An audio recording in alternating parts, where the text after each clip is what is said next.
एक मुल्क में एक बादशाह और गूंगे फकीर में गहरी मित्रता थी। बादशाह फकीर से अपने दिल की हर बात कहता और फकीर मुस्कुराते हुए सुनता।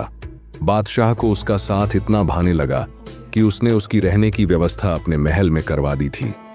फकीर राजा के साथ महल में रहने लगा। समय गुजरता गया और राजा का उसके प्रति प्रेम बढ़ता गया। एक दिन बादशाह अपने काफिले के साथ राज्य भ्रमण पर निकला। फकीर भी उसके साथ था। शाम को वे राज्य के अंतिम छोर तक के गांवों की स्थिति जानकर वापस लौट रहे थे। रास्ते में घना जंगल पड़ा। बादशाह का काफिला रास्ता भटक गया। बादशाह ने अपने सारे सैनिकों को रास्ता ढूंढने के लिए चारों दिशाओं में भेज दिया और खुद फकीर के साथ एक पेड़ के नीचे सुस्ताने लगा। उसी पेड़ पर एक फल लगा हुआ था। बादशाह और फकीर दोनों भूखे थे। बादशाह ने पेड़ पर चढ़कर फल तोड़ लिया और उसके 6 टुकड़े कर दिए, 3 अपने लिए, 3 फकीर के लिए। अपनी आदत के अनुसार उसने पहला टुकड़ा फकीर को दिया।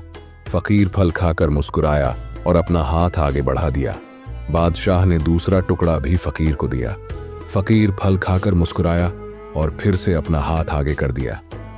राजा ने उसे तीसरा टुकड़ा भी दे दिया। एक एक करके फकीर 5 टुकड़े खा गया और 6वें के लिए भी हाथ आगे बढ़ा दिया। ये देख बादशाह को बड़ा क्रोध आया। वह बोला, ये मेरा तुम्हारे प्रति प्रेम है कि मैं तुम्हें अपने महल में अपने साथ रखता हूँ, हर सुख सुविधा तुम्हें मुहैया करवाता हूँ, पर आज मुझे पता चल गया कि तुम्हारे दिल में मेरे लिए जरा भी प्रेम नहीं है। भूखा मैं भी हूँ, किंतु तुम इतने स्वार्थी हो कि सारा फल खुद खा जाना चाहते हो। तुम्हारी असलियत मैं जान गया। आज से हमारी दोस्ती खत्म। अभी इसी वक्त मेरी नजरों से दूर चले जाओ। फकीर चला गया। फकीर के जाने के बाद राजा फल का आखिरी टुकड़ा खाने लगा, लेकिन फल को चबाते ही उसने फल थूक दिया। फल इतना कड़वा था कि उसे खाया ही नहीं जा सकता था। राजा को समझ आ गया कि फकीर क्यों सारे टुकड़े मांगकर खा जाना चाहता था, और यह भी कि उसका प्रेम कितना गहरा था। राजा की दी हर चीज वह खुशी खुशी स्वीकार करता था और सदा मुस्कुराते रहता था। इसलिए जब राजा ने उसे फल दिया तो वह भी स्वीकार किया और कड़वा होने के बावजूद मुस्कुराते हुए खा गया। वह सारे टुकड़े इसलिए मांगकर खा जाना चाहता था ताकि राजा को इस बात का पता न चल सके कि वह साधु को कड़वा फल खिला रहा है। जब राजा के दिए मीठे फल उसने खुशी खुशी खाए थे तो कड़वा क्यों न खाता। ये बात समझ में आने पर बादशाह पछताने लगा, मगर अब देर हो चुकी थी।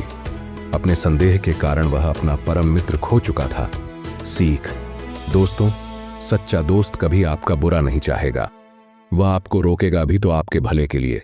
सच्ची दोस्ती हमेशा सहेज कर रखें। दोस्ती के फल में संदेह का कीड़ा लग जाए तो उसे खराब होते देर नहीं लगती। इसलिए जब भी दोस्ती करें, भरोसे की नींव पर करें।